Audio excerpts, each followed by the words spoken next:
Hi friends, அஸ்ஸலாமு அலைக்கும். Welcome to ரைப்பா கிச்சன். நம்ம இன்றைக்கி மாதுளம்பழம் வச்சு ஒரு மில்க் ஷேக் தாங்க செய்ய போகிறோம். வாங்க எப்படி செய்யலான்னு பார்க்கலாம். மாதுளம்பழம்லாம் பார்த்திங்கன்னா பிள்ளைங்க உரித்து சாப்பிட்றதுக்கு ரொம்ப சோம்பல் படுவாங்க. இந்த நோம்பு நேரத்தில் டெய்லி நோம்பு திறக்கிறதுக்கு ஏதாவது ஒரு ஜூஸ் செஞ்சு நம்ம வைப்போம். அப்போ இந்த மாதிரி ஃப்ரெஷ்ஷான ஜூஸாக செஞ்சு கொடுத்தோன்னா குழந்தைங்களுக்கு நல்ல உடம்புக்கும் நல்லது, நம்மளும் நல்ல ஒரு ஆகாரம் கொடுத்த மாதிரி நமக்கு ஒரு திருப்தியாக இருக்கும். வாங்க எப்படி செய்யலான்னு பார்க்கலாம்.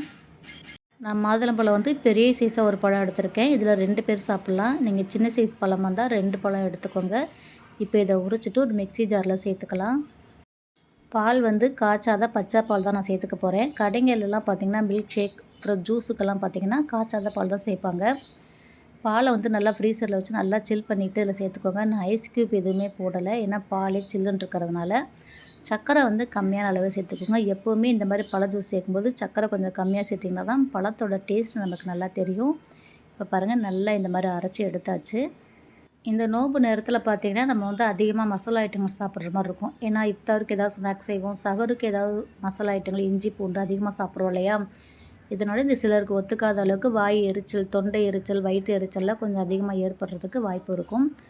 அந்த மாதிரி உள்ளவங்களுக்கு கண்டிப்பாக இந்த மாதுளை ஜூஸ் செஞ்சு கொடுங்க. ஏன்னா இயற்கையாகவே மாதுளம்பழத்தில் தொண்டை புண், வயிற்று புண்ணுக்கு நல்ல ஒரு மருத்துவ குணம் இருக்குது. அதனால் தாராளமாக நம்ம மாதுளையை இந்த மாதிரி ஜூஸாக எடுத்து கொடுக்கலாம். இந்த மாதுளை ஜூஸ் பார்த்திங்கன்னா நீங்கள் சகர் டயத்தில் கூட சாப்பாடு சாப்பிட்டதுக்கப்புறம் டீ காஃபிக்கு பதிலாக அதில் எடுத்துக்கலாம். இது அவ்வளோ நல்லா டேஸ்ட்டாகவும் இருக்கும், வயிற்றுக்கு நல்லா இதமாகவும் இருக்கும். அவ்வளோதாங்க, மாதுளம்பழம் வச்சு மில்க் ஷேக் எப்படி செய்கிறதுன்னு பார்த்துட்டோம். கண்டிப்பாக உங்களுக்கு பிடிச்சிருந்தா நீங்களும் ட்ரை பண்ணி பாருங்கள்.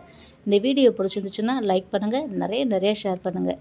நம்ம சேனல் இது வரைக்கும் சப்ஸ்கிரைப் பண்ண பார்த்துட்டு இருந்தீங்கன்னா ப்ளீஸ் சப்ஸ்கிரைப் பண்ணி சப்போர்ட் பண்ணுங்கள். அஸ்ஸலாமு அலைக்கும்.